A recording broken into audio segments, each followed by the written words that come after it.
when America tried to take over Canada and failed. For more than 2 centuries, America has looked north and seen opportunity, weakness, or unfinished business. From the 1812 invasions to secret war blueprints in the 1930s, Washington's eyes have never fully left Canada. This isn't a story of friendly borders, it's a story of ambition, strategy, and failure. When America tried to take over Canada and failed, exposes the forgotten wars, hidden plans, and quiet power plays that shaped both nations more than any treaty ever could. The War of 1812 wasn't a fight for freedom like schoolbooks claim, it was America's first real attempt to take over Canada. When President James Madison declared war in June 1812, he framed it as defending liberty against the British. But the real motive was expansion. The US saw Britain locked in battle with Napoleon and thought it was the perfect time to grab Canada while the empire's attention was elsewhere. Politicians in Washington promised the invasion would be, as one congressman said, a mere matter of marching. They thought Canadians would throw down their arms and welcome them as liberators. They couldn't have been more wrong. The first major invasion came from Detroit, led by General William Hull. He crossed into Upper Canada confident that victory was inevitable. Instead, he faced just 300 British regulars, a few hundred Canadian militia, and the warriors of Tecumseh, one of the most feared Indigenous leaders of the century. Hull panicked. He surrendered Detroit without firing a single shot, handing over 2,500 men to a force less than a fifth that size. It was one of the most humiliating defeats in U.S. history. From that moment, the illusion shattered. Canadians weren't waiting to be liberated, they were ready to fight for their land. The battles that followed proved it. At Queenston Heights in October 1812, American troops tried again to cross the Niagara River. They were met with fierce resistance led by General Isaac Brock, who was killed in the fight but became a national hero. The Americans were driven back into New York. A year later, at Chrysler's Farm, another invasion collapsed after British and Canadian militia cut through U.S. lines. The myth of an easy march turned into the reality of a grinding, humiliating war. Then came the year 1813, the year everything went up in flames. On April 27th, American troops captured York, which is now Toronto. They looted the town, burned government buildings, and accidentally blew up a powder magazine, killing more than 250 people, including their own soldiers. What was supposed to be a victory turned into a chaotic bloodbath. But the real shock came a year later. On August 24, 1814, British troops stormed Washington, D.C. in retaliation. They burned the White House, the Capitol, and the Treasury. President Madison fled into the Virginia countryside. It remains the only time in history that the U.S. Capitol was captured by a foreign army. The war that started as a liberation ended as a disaster. America gained no territory. The border stayed exactly where it began, but Canada came out of it changed. The war turned scattered British colonies into something stronger, an identity built on survival. It was the moment Canadians began to see themselves not as Britons in exile, but as people who refused to be absorbed by their southern neighbor. "We are not American" became part of the national DNA. After 1815, the guns went quiet, but the hunger for expansion didn't. In the 1840s, Washington's new obsession was something called Manifest Destiny, the belief that the United States was meant to control the entire continent. It wasn't just about Mexico or the Pacific. American newspapers openly called for the liberation of Canada again, this time through destiny instead of invasion. Members of Congress described Canada's farmland, timber, and northern ports as resources that belonged to the Union. To them, the map of North America looked unfinished. In 1935, deep inside the U.S. War Department, a document labeled War Plan Red was quietly approved. It wasn't a hypothetical exercise. It was an actual military strategy detailing how the United States would invade the British Empire if diplomatic relations collapsed. Canada, at that time still a dominion under Britain, was labeled Crimson, the first territory marked for occupation. The plan laid out bombing routes, troop deployments, and occupation zones in chilling precision. Halifax was identified as Objective Number 1, with orders to seize the port within 3 days to block British reinforcements from crossing the Atlantic. Montreal, Ottawa, and Vancouver were next on the list. The plan even authorized the use of poison gas if resistance was heavy. War Plan Red wasn't created by rogue generals.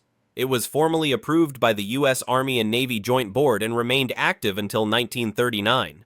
The files described rail lines to be destroyed, bridges to be captured, and even predicted how Canadian citizens would respond under occupation. The language was cold and bureaucratic, yet it outlined one of the most extreme contingencies ever drawn up by the United States. For all its patriotic talk about democracy, Washington had literally mapped out an invasion of its closest northern neighbor.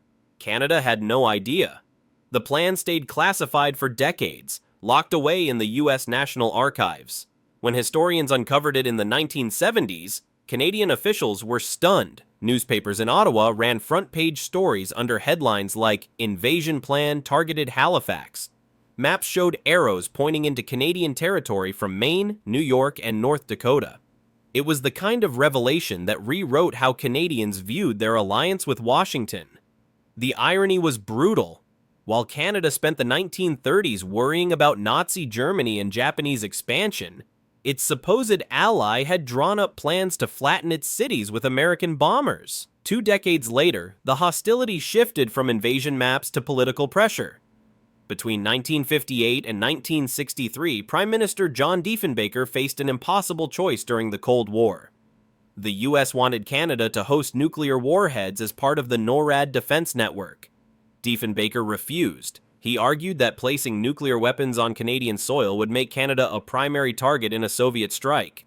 Washington saw it as defiance. Behind the scenes, American defense planners discussed defense integration, a sanitized phrase for placing U.S. military command structures directly inside Canada's armed forces. Declassified documents later revealed contingency plans allowing U.S. troops to assume control in the event of a continental emergency. In plain language, it meant that if Washington decided North America was under threat, it could move forces into Canada without asking permission. The clash between Diefenbaker and President John F. Kennedy grew personal. Kennedy saw him as unreliable. Diefenbaker saw Kennedy as arrogant. When Diefenbaker stalled on nuclear cooperation, U.S. intelligence agencies allegedly crossed another line. CIA-linked operatives were accused of running quiet influence campaigns during the 1963 Canadian election to unseat him. Leaked communications from the era show American diplomats openly supporting his rival, Lester B. Pearson. When Pearson won, U.S. officials celebrated privately. It was the kind of political shift that didn't need troops. It only needed pressure, propaganda, and patience. By the 1970s, Washington discovered a more effective weapon than armies: money. The U.S. stopped trying to take Canada by force and instead began buying it piece by piece. By 1974, American corporations controlled roughly 3/4 of Canada's oil and gas industry and more than half of its manufacturing exports. Multinational giants dictated pricing, investment, and even hiring policies inside Canadian borders. Economists in Ottawa called it foreign ownership. Critics called it economic annexation.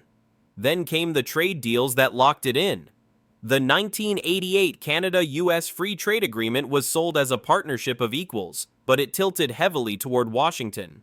American negotiators described it privately as integration through economics. 10 years later, NAFTA expanded that control.